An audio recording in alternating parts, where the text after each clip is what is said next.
Today we're going to discuss one of the biggest things that hold people back when actually trying to institute health in their life. And it may be doing exercises, it may be, starting a new dietary pattern, it may be whatever. It doesn't make any difference. This is one thing that I see holding a lot of people back. I'm Dr. Jeff Kemrow, and ultimately in our clinic what we do is we work to optimize brain function, we work to optimize body function. And when we get those two working together, it doesn't really matter what kind of environment you're put in. You're going to be able to thrive because you've got the ability to pull forward the things that you need to get the outcome that you want. So one of the biggest things that I see holding people back is, I will give them the recommendation of doing a certain exercise or making a change. And they look at what a professional looks like on doing something, and they look at what they look like on doing something. And they're like, it's not the same. It's not going to do anything.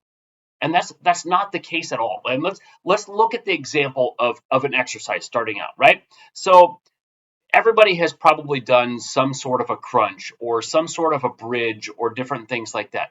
When you first start doing that, you don't have the strength or you don't have the coordination, you don't have the timing to bring everything together to have it look exactly the way that the exercise is supposed to look, right? Just like a toddler walking. When a toddler starts walking, they're all over the place, right? They're not smooth. They're not like an adult that's walking. And that's okay. What are they doing by continuing that learning process, continuing those repetitions? They're getting that muscular strength.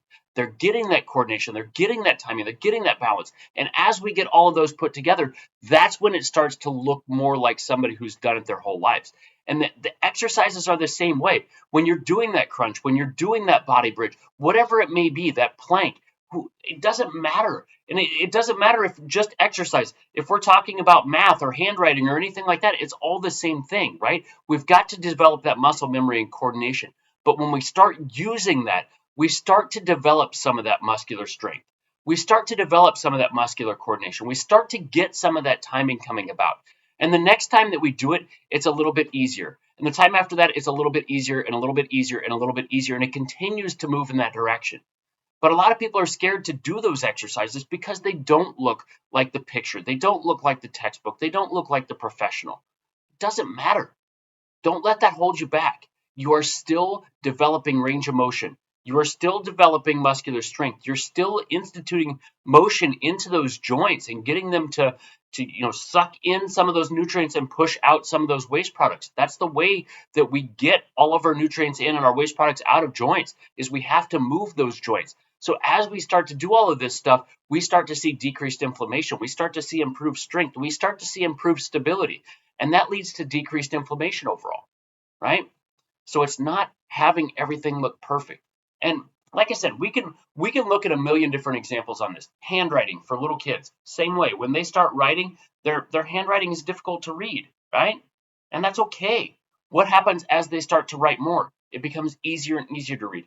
I suppose in most cases, I have seen some handwriting that is difficult to read, but still, the more you do it, the more clear it gets, the more repetitive it is, and the easier it is for it to look like what a professional's looks like, what somebody who's done that their whole life looks like.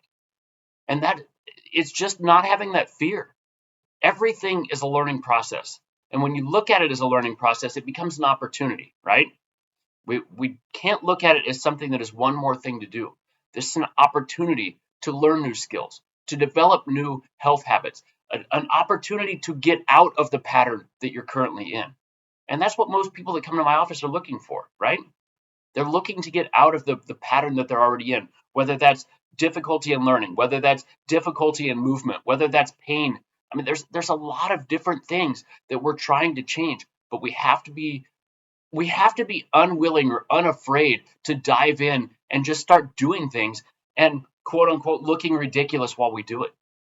99% of the time, nobody else is going to see you do it, so it's not going to look ridiculous, right? We've got to get over that. And this was a battle when I was personal training. It's something we saw quite frequently in the gym. There's people that come in and they're like, I don't want to exercise in front of people because I'm just starting out. Who cares? You know where everybody else started out? In the same position. They all started in that, whether that was in high school or whether it's when they were 30 or whether it's when they were 60. They all started out at some point. They all went in there and they were unafraid to, they didn't care what other people thought of how they looked, right? They just went in there and they started building that strength. They started building that range of motion, and they started building that coordination. And sooner or later, they're the people who are up there all the time. The people who who are doing the exercises in the way that the exercises are supposed to look. But you can't be afraid to start. That's the thing. Stop looking at the excuses that you can come up with and start just putting in the effort, and your life is going to start to change. But we've got to have that effort, and we've got to have the consistency. So I hope that this helps you. Obviously, if it does, hit the like or subscribe button. It gives me good information as far as what I can share to help you get that next step. So hit the like or subscribe. I love and appreciate you guys. I know your time and attention are the most valuable resources you have, and I appreciate you spending some of that with me. And I'll catch you next week.